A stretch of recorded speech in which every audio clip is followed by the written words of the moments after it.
Dawn, a vampire story by Michael Koch.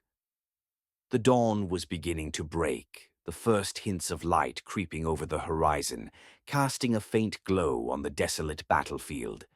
A lone knight lay lifeless on the cold, hard ground, his armor battered and torn, the hilt of his sword still clenched in his gauntleted hand. The once gallant figure, now reduced to a still, broken statue, seemed to have been frozen in time, his final stand etched into the earth beneath him.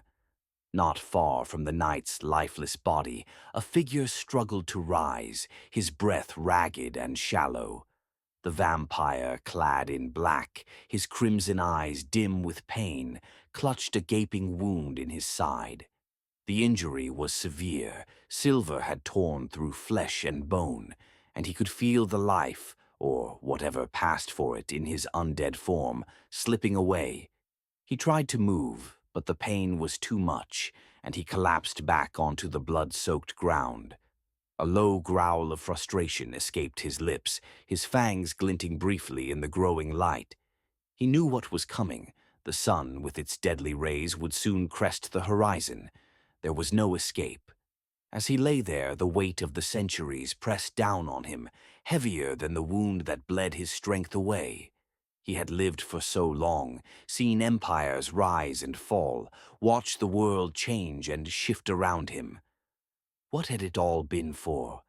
The endless nights, the bloodshed, the ceaseless hunger. Had it meant anything in the grand tapestry of existence? Was there some deeper purpose to his unending life, or had it all been just a relentless march toward this final moment? His mind raced, trying to find a way out. There had to be something, some last-ditch effort to survive. He could crawl to the shadows, perhaps bury himself in the earth, or find shelter in the ruins nearby.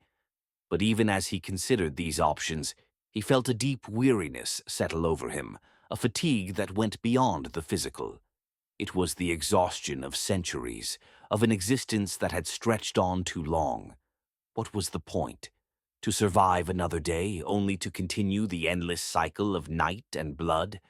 There was no peace in that, no rest. And now, lying there in the cold dawn, he realized that he was tired, so very tired of it all. The battle, the blood, the unending hunger. It had all lost its meaning. The sky grew brighter, the edges of the horizon burning with the first light of dawn. Panic clawed at the vampire's chest, but he quelled it, letting a strange calm wash over him instead. He had run for so long, fought for so long. Perhaps it was time to stop. He turned his gaze to the knight's lifeless form, a bitter smile playing on his lips. "You fought well, mortal," he muttered, his voice hoarse and weak. "But in the end, neither of us wins." As the first rays of sunlight touched his skin, he hissed in pain, the flesh beginning to smoke and burn. His body convulsed, but he did not move, did not try to escape. The light was too strong, the shadows too few, and he was too tired to care.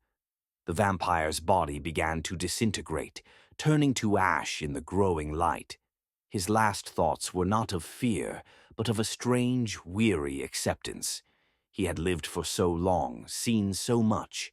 Perhaps this was how it was meant to end, not with a grand battle, not with a desperate struggle for survival, but with a simple final surrender to the dawn.